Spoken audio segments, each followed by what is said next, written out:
7 to a close, and viewers may find some scenes upsetting.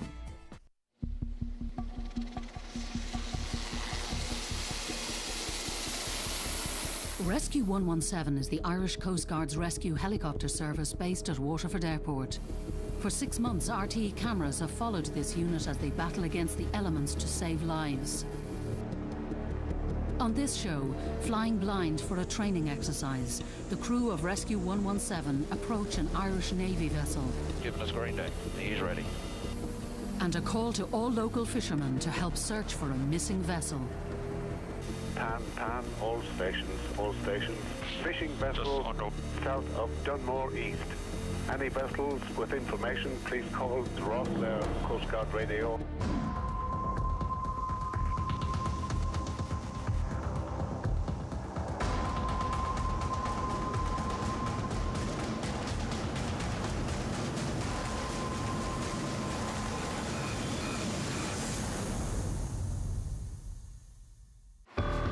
It's a weekend shift and the crew are getting on with the day's business. A training mission has been planned, but is aborted as the crew are routed to an unusual job.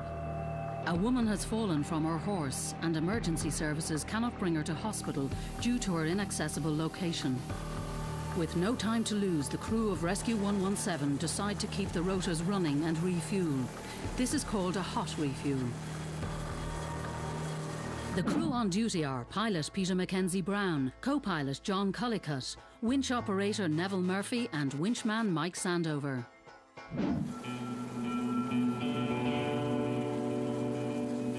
15. You're full forward. Everything is good in the hover. You are clear to go. Actually, not too much power. There we go. Transitioning. Rising ground ahead. Happy. The location is not far from Waterford. It's a landlocked field in Rathpatrick, County Kilkenny. Rosslare Coast Guard Radio, Rosslare Coast Guard Radio, Rescue 117 on 67. Proceeding to the location. 5 minutes. Yeah, roger that, full copy. It's believed the woman has a serious spinal injury, so the crew need to get to her fast. We've got the main New Ross Road running northeast, okay? So that's a good heading. Roughly bang on there. You are roughly bang on there. I've got small pylons converging in the bottom of a valley in approximately 1 to 2 miles. That's the area. Well, that's it, is it? An ambulance crew is on site, but because of the woman's injuries and location, the helicopter is the best way to get her to hospital. Okay, we're going to be on scene fairly shortly, if not on already. Okay, eyes out for people in fields, also loose horses. If someone's come off, there may be loose horses. you could probably go a little bit further up just to... Okay. There you go, on the field nose. Visual. Green jacket. Okay, Neville, you can clear the door if you're secure. Roger, I'm just turning something up.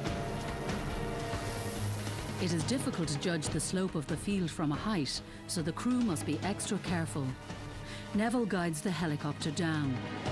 Visual, do you want to go for land on, please? Yes, I do. Okay, looking at the land where we're going, there's a slope from forward to... visual wires. Moment, there is no wires in the field here at the moment. We have wires there ahead at the moment. On the other shoe. I'm going to come in tight, so this effectively is our approach direction. Roger.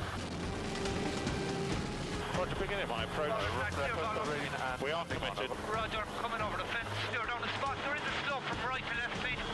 Other than that, you're good to go. Roger that. From here down, 6 now. This is kind of wet here. That is a reasonable slope. Might be a bit too slopey for us, but we'll see. 4. Touching on the right hand side, and a foot to go on the left. Wheel is just touching. Yeah, that doesn't feel too bad, actually. Oh, wait on. The wheel is coming on. That feels pretty good, actually. Clear in and out. Okay. Caution with that rising ground, Nev. Roger. The field is sloped and the rising ground is a hazard that the crew must be aware of in order to avoid a fatal rotor strike from the helicopter blades. When we arrived on the scene, the ambulance service already had all the hard work done. The lady was completely immobilised.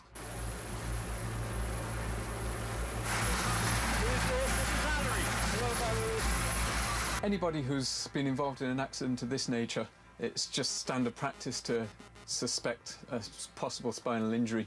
So the immobilisation on a spinal board was an absolute necessity.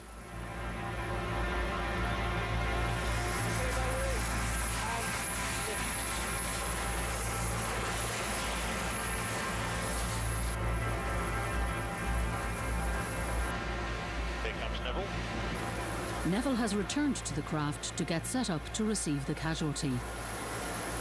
Okay, 1, 2. Yeah, Neville. Yeah, getting there. Basically, a spinal injury, an advanced paramedic treating, which will come with us as well. They were for continuation treatment.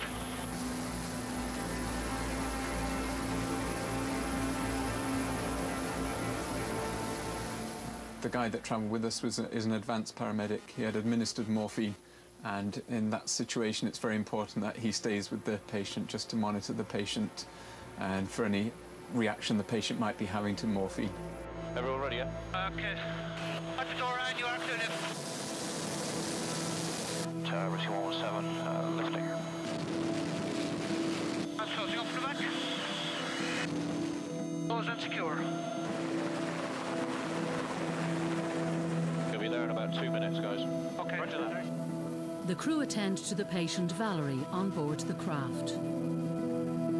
This is Ross. Just confirm you're en route to the rugby pitch, over. Safe up to the rugby pitch, and we are visual now. Yeah, we've got lots of people on pitches. I'll do a low orbit. I know that the other rugby pitch is clear, but I don't know how happy they'll be. There's a lot of bollards in it. You want to go for the next pitch I'm up? going to go for the next pitch up. So I'll come in with the H and the house on the left. Basically, I'll go with the car park and in. Roger.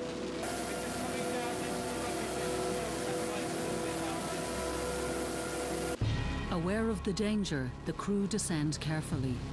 This will be my approach direction. Roger, you are clear forward. Sitting now with the goalpost inside. Yeah, we are committed at this point. Forward and 20 descending now. They'll curse us for landing on the good pitch. Just going to have a look at the post. Yeah, you are clear the goal post. And you are clear left now. Listen.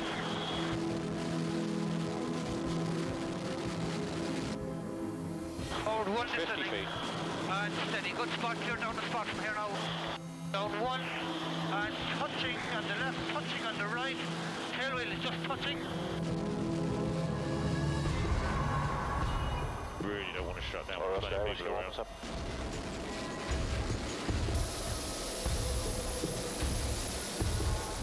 The patient is transferred to waiting emergency services.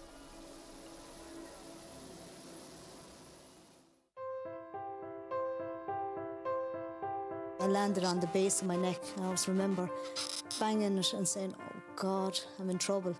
And then I rolled, and I knew once I rolled, like the pressure on the back, and then I just heard 3 pops and I fell flat on the ground. And that was it. I went numb instantly, from the very base of my back right up to the middle of my back. My legs. Aidan came over to me and he was saying, "Are you all right? Get up." I couldn't move.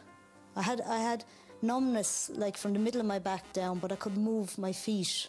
When the ambulance came, they had to park, I suppose, a mile away on the road, and then they had to trudge. They had to walk nearly a mile up a laneway, an old rocky laneway where you couldn't drive up naturally. They had to go across a couple of fields and over a couple of ditches with all their equipment, like for the accident like this. They needed everything with him, so they knew what they wanted exactly until they got there. And like it was horrendous, the noise, like the loudness of it. And I can remember going in the doorway of it and seeing the shadow of the propellers, but that's it. Valerie is expected to make a full recovery. Night training has its perils. The dark makes the exercise more hazardous, but jobs happen in all weathers and at all times, so the crew of Rescue 117 must be prepared. Tonight the crew have made contact with an Irish Navy vessel, the Ellie Ashling, and intend to winch Navy crew members off the deck into the helicopter. We're going to do a direct overfly for an overfly. 3, 2, 1. On the nose, clear of the target. Understood. Good visuals, Andy. Yep. On this night's training, it's an opportunity for the pilots to simulate flying in bad weather conditions, where vision is restricted. Co-pilot Lee Bennett puts a shield over his helmet so that he cannot see out of the windscreen. Flying by sole reference to his instruments, he is effectively flying blind. Winchman Andy Bernos uses the onboard infrared camera to guide the co-pilot Lee towards a winching position over the Ellie Ashling. Okay, Okay, I'd like you to basically flare direct us to the bow of it, please. With the vessel in the at 9 o'clock, left 50 degrees, left 15 degrees, 10 degrees to go, and wings level landing. Roger. The wind's still behind us. Want to do a left turn 45 degrees, 45, left 45 degrees, head on with 015. Yep, perfect, Andy, nice. Roger, then put some 10 degrees left the nose coming directly at us. Door closing, still clear to the target. Perfect. Sierra Alpha Romeo, this is Yankee Papa. We have a green deck. Green deck means the Navy personnel have given the all clear to the crew of Rescue 117 for the winching exercise to commence. That's great stuff. We'll just come into the overhead, over. He's giving us green deck. He's ready. Hovering 45 feet up, Neville makes the crew aware of hazards. Heading at the moment into wind. Hey, firm. Okay, height 45 feet. Hey, firm. Just have to watch that splayed whip area there, that's all. Looking at there. Do you want to go above that now? Probably will. Okay, we'll put out the winchman at 45 feet. And winchman Andy Bernos descends to the deck. Steady. Going over the railing. Steady. Winchman on the deck. Disconnecting. Able com-op Graham Tracy is first to be winched up. Thumbs up for the winchman. Taking up the slack and winching in. Bringing the catchway up along the door. He's coming in the door now. Catchway set up. Able seaman Katie O'Leary is second to be winched.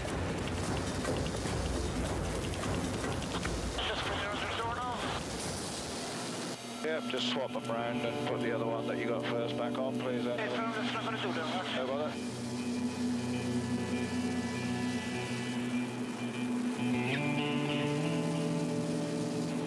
In less than 2 minutes, the Navy crew are returned to the deck of their ship. Successful in their training, the crew return to base. Okay, that's exercise complete there, Nev. Thanks very much. Oh, cheers for that, lads. Cheers, My Dave. controls. You have control.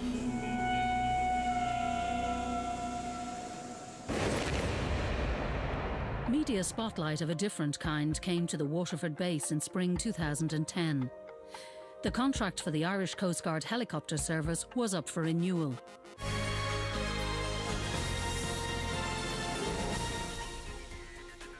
The Department of Transport is planning to downgrade the Coast Guard search and rescue helicopter service in the southeast. 3 months later, by summer 2010, negotiations are over and the 24-hour service at Waterford is safe. Declan Gagan is the Irish Coast Guard Search and Rescue Operations Manager and is on his way to meet Dara. Basically, we're going down to Waterford base to have an operational meeting with the chief pilot in terms of where we're going forward from here with the new contract. It's really just a catch-up between Declan and myself, just have a bit of a chat about everything, quick check around the base. So I'm just going to have a quick check around everything, make sure everything's nice and neat and tidy.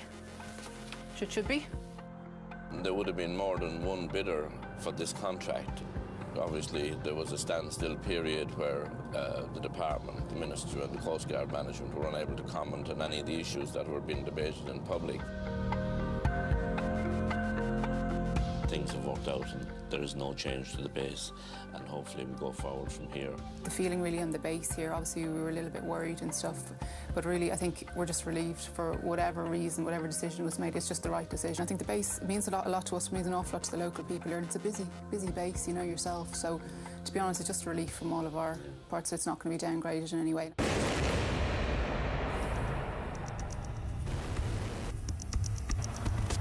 Coming up, the crew are on a mission to find a fisherman lost at sea.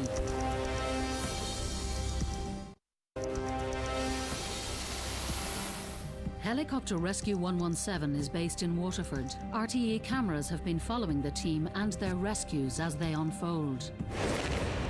Today, Chief Pilot Dara has to prepare her team for a training exercise on the Skelligs. OPW approached the Coast Guard and just asked them to organise a big multi-agency exercise. You know, HSC, RNLI, Civil Defence, Guards, everybody. It's because it's such a hostile area, and that if something does happen, we're able to just come down there, work together and get the job done. Skellig Michael lies 12 kilometres off the Kerry coastline. It was founded by Christian monks in the 7th century. Known worldwide for its beauty and nature reserve, the Skelligs is now a UNESCO World Heritage Site. But its beauty is not without its hazards. In the last 2 years, 2 people have died on the Skelligs. They say to effect a good rescue, you need a lot of luck. I think most people find in this business that luck depends on how often you exercise. The more you exercise, the luckier you get. It's just the way it is. For what the Coast Guard does, we do a lot of work away from the land, out of sight. It's great for us to be able to interact with our partners in rescue in the emergency services. So this sort of day is essential in practicing the interaction between the land and sea interface. The different agencies meet for a briefing on the day's planned exercise. Mike O'Shea of Irish Ropes works most of the year on site on Skellig Michael and knows its dangers better than most. 2 things that need to be known from a rescue point of view. One is the helicopter, the S-61, can't land on the island. It can winch, but I think, yeah, it can't land on the helipad there. So that's something to be aware of. And the RNLI boat also can't land on the pier. So generally, if there's going to be a rescue by boat, you're going to need a smaller craft to get the casualty out to the RNLI boat.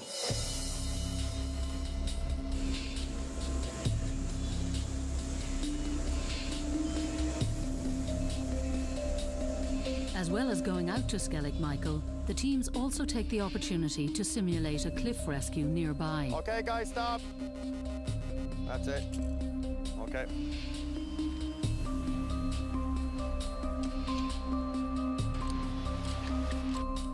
Okay, let's put the casualty down there and pass them over to the medical team.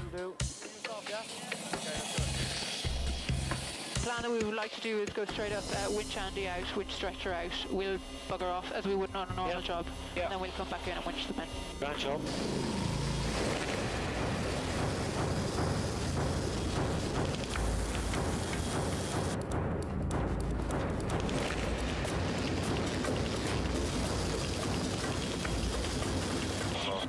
Hospital, over.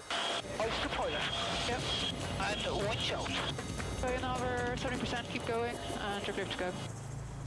Very successful in every respect. All the agencies working very well together, and these type of exercises are very beneficial when the real live action comes and we have to rescue somebody's life. Daytime training is something the crew do most days. On a regular training mission out by Brownstown Head, the crew are doing cliff walks, where they exercise going down the face of a cliff to get a casualty.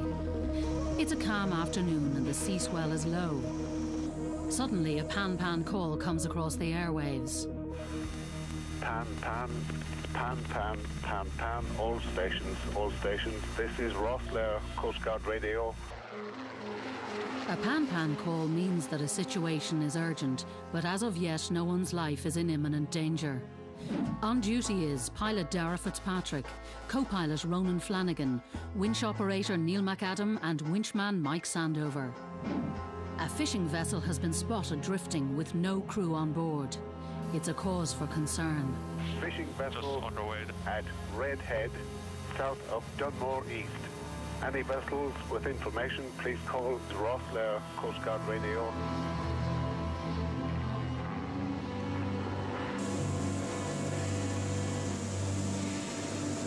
Rescue 117 and Dunmore East lifeboat proceeding.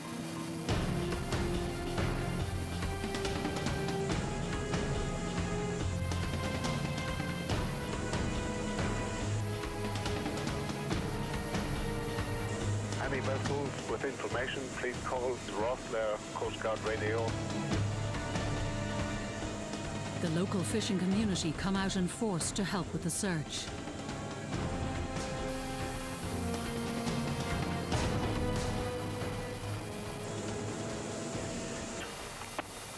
What's that red on the nose? See on the nose? Oh, yeah.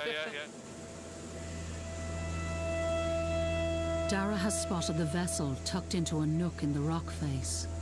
Rosslare Coast Guard radio, Rescue 117, located that vessel and checking it out at present, over.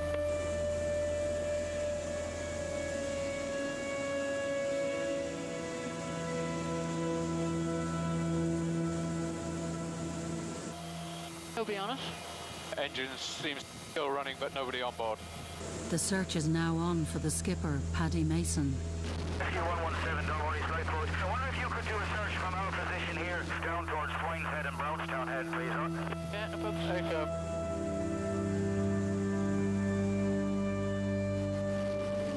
Joe has picked up the pots now. If the boats could gather here now, we'll do a stand-out search right across that way, because the tide was going down and in, or? Sophie usually knows what he's talking about when it comes to tides and stuff. All local boats on site are now doing a search of the area for the missing man.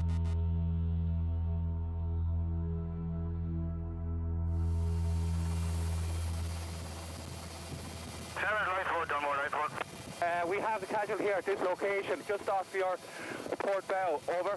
Do you want to go back over there? Yeah. Please arrive, he's going to need the hospital real quick. Russell, Coast Guard Rescue 117, that's copied and we're making our way to the scene, over.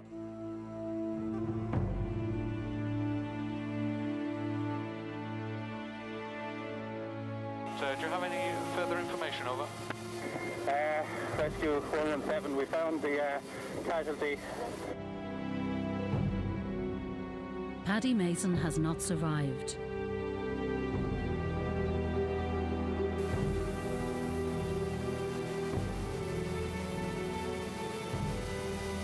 Poor fella. You heard the lads known him and all, you know? Oh, I know. Bad for the community again.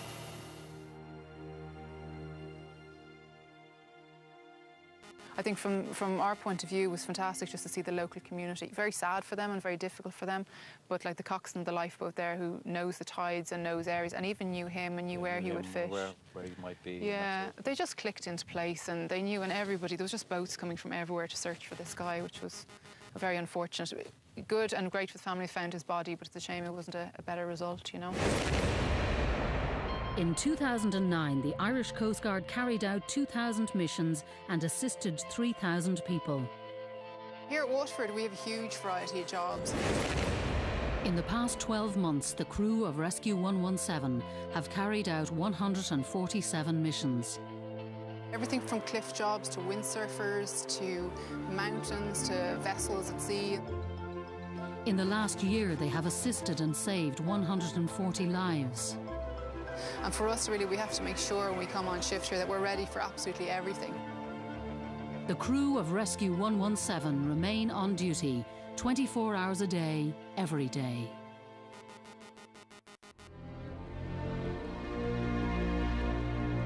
And stay with us for the RT Main Evening News and Weather coming up next.